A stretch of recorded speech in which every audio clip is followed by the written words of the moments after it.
Well, our issue has been offensively in those situations. One is because now our rhythm is off offensively because our starters, the guys who was with that group are now starters. That's been one issue, and so we're going to try to remedy that with different rotations, getting different guys in there to make sure we make up for that offensively.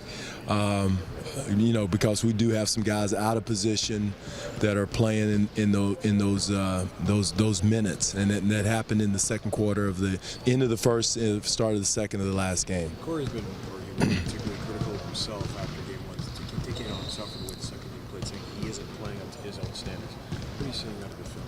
Well, again, Corey is he's not playing instinctively the way he normally plays. He's thinking way too much. He's just got to go ahead and play. Again, Corey's a young player.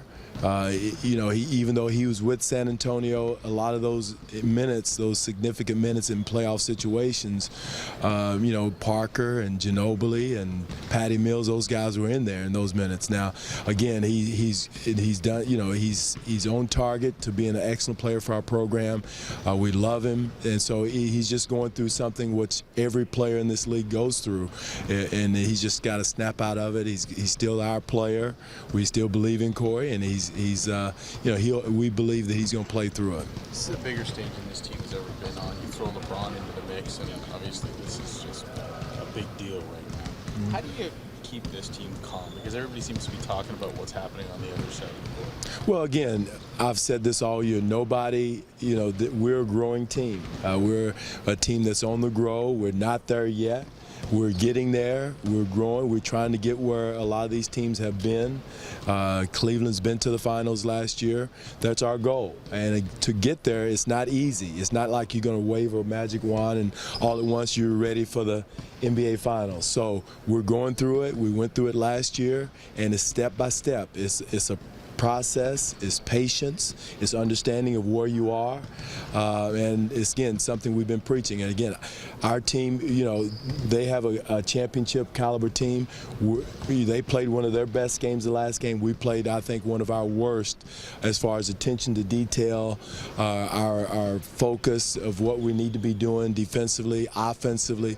So, again, we're going to try to remedy that tonight. Coach DeMar said this team takes pride in being resilient. Where does that come from? Well, again, I think trying to be consistent as much as resilient is the key word.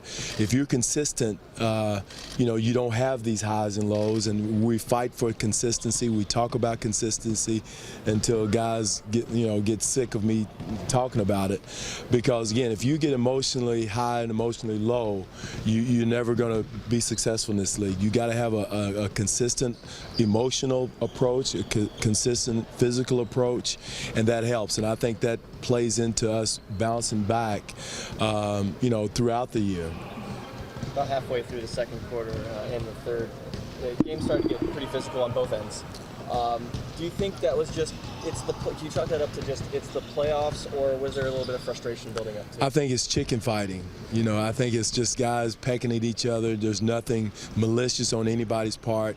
Hard fouls driving to the basket on both sides. Some flailing arms on both sides going at each other. So I think that's the playoffs more than anything else. There's no animosity. It's just hard playoff fouls, hard playoff plays that I think have been made a lot of, and I think by the officials reviewing it made it seem like they were all flagrant, and they have to do that.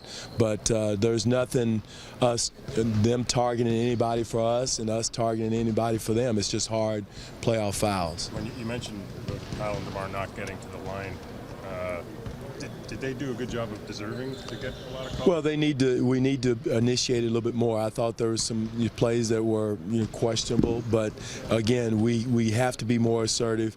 Again, 298 games is a lot of games for neither one of those young men to go to the free throw line, and there were some situations that I thought we created contact, wasn't called. We have to adjust to how the officials are calling it, but again, we can be more aggressive of body hunting and creating contact to put the onus on the official even more.